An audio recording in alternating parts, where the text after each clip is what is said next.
السلام علیکم ناظرین، میرا چینل منتخب احادیث میں آپ کا استقبال ہے۔ بسم اللہ الرحمن الرحیم۔ حضرت ابو ہریرہ رضی اللہ عنہ سے روایت ہے کہ رسول اللہ صلی اللہ علیہ وسلم نے ارشاد فرمایا، اللہ تعالیٰ کو سب جگہوں سے زیادہ محبوب مساجد ہیں اور سب سے زیادہ ناپسند جگہیں بازار ہیں۔ مسلم کی حدیث۔ بسم اللہ الرحمن الرحیم۔ حضرت ابن عباس رضی اللہ عنہما فرماتے ہیں کہ مساجد زمین میں اللہ تعالیٰ کے گھر ہیں، یہ آسمان والوں کے لیے ایسی چمکتی ہیں جیسا کہ زمین والوں کے لیے آسمان کے ستارے چمکتے ہیں۔ بسم اللہ الرحمن الرحیم۔ حضرت عمر بن خطاب رضی اللہ عنہ فرماتے ہیں کہ میں نے رسول اللہ صلی اللہ علیہ وسلم کو یہ ارشاد فرماتے ہوئے سنا، جس نے کوئی مسجد بنائی جس میں اللہ تعالیٰ کا نام لیا جاتا ہو تو اللہ تعالیٰ اس کے لیے جنت میں ایک محل بنا دیتے ہیں۔ بسم اللہ الرحمن الرحیم۔ حضرت ابو ہریرہ رضی اللہ عنہ سے روایت ہے کہ رسول اللہ صلی اللہ علیہ وسلم نے ارشاد فرمایا، جو شخص صبح اور شام میں مسجد جاتا ہے اللہ تعالیٰ اس کے لیے جنت میں مہمانی کا انتظام فرماتے ہیں۔ جتنی مرتبہ صبح یا شام مسجد جاتا ہے اتنی ہی مرتبہ اللہ تعالیٰ اس کے لیے مہمانی کا انتظام فرماتے ہیں۔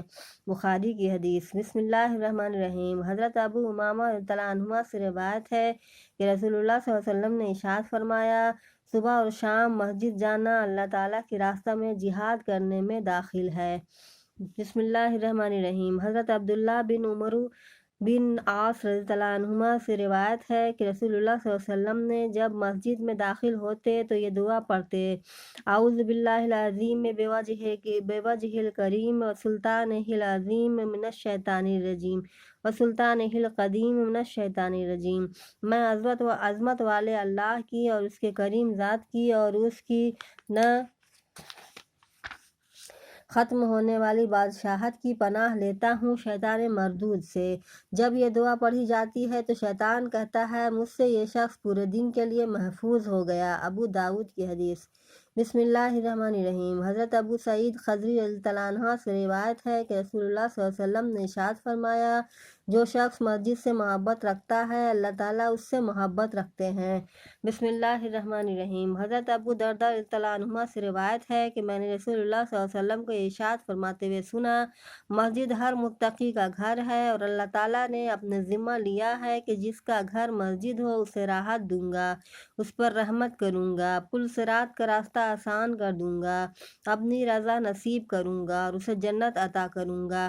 بسم اللہ الرحمن الرحیم۔ حضرت معاذ بن جبل رضی اللہ عنہ سے روایت ہے کہ رسول اللہ صلی اللہ علیہ وسلم نے ارشاد فرمایا، شیطان انسان کا بھیڑیا ہے، بکریوں کے بھیڑیے کی طرح وہ ہر ایسی بکری کو پکڑ لیتا ہے جو ریوڑ سے دور ہو، الگ تھلگ ہو، اس لیے گھاٹیوں میں علیحدہ ٹھہرنے سے بچو، اجتماعیت کو، عام لوگوں میں رہنے کو اور مسجد کو لازم پکڑو۔ بسم اللہ الرحمن الرحیم۔ حضرت ابو سعید رضی اللہ عنہ سے روایت ہے کہ رسول اللہ صلی اللہ علیہ وسلم نے ارشاد فرمایا، جب تم کسی کو بکثرت مسجد میں آنے والا دیکھو تو اس کے ایماندار ہونے کی گواہی دو۔ اللہ تعالیٰ کا ارشاد ہے۔ ترجمہ: مسجدوں کو وہی لوگ آباد کرتے ہیں جو اللہ تعالیٰ پر اور آخرت کے دن پر ایمان رکھتے ہیں۔ ترمذی کی حدیث۔ بسم اللہ الرحمن الرحیم۔ حضرت ابو ہریرہ رضی اللہ عنہ سے روایت ہے کہ نبی کریم صلی اللہ علیہ وسلم نے ارشاد فرمایا، جو مسلمان نماز کو اللہ تعالیٰ کے ذکر کرنے کے لیے مساجد کو اپنا ٹھکانہ بنا لیتا ہے، اس سے ایسے خوش ہوتے ہیں، اللہ تعالیٰ اس سے ایسے خوش ہوتے ہیں جیسے گھر کے لوگ اپنے کسی گمشدہ کے واپس آنے پر خوش ہوتے ہیں۔ بسم اللہ الرحمن الرحیم۔ حضرت ابو ہریرہ رضی اللہ عنہ سے روایت ہے کہ نبی کریم صلی اللہ علیہ وسلم نے ارشاد فرمایا، جس شخص نے مساجد کو ٹھکانہ بنایا ہوا تھا، یعنی مساجد کو میں کثرت سے آتا جاتا تھا، پھر وہ کسی کام میں مشغول ہو گیا یا بیماری کی وجہ سے رک گیا، پھر دوبارہ مساجد کو اسی طرح ٹھکانہ بنا لیا تو اللہ تعالیٰ اسے دیکھ کر ایسے خوش ہوتے ہیں جیسے کہ گھر کے لوگ اپنے کھوئے ہوئے کو واپس آنے پر خوش ہوتے ہیں۔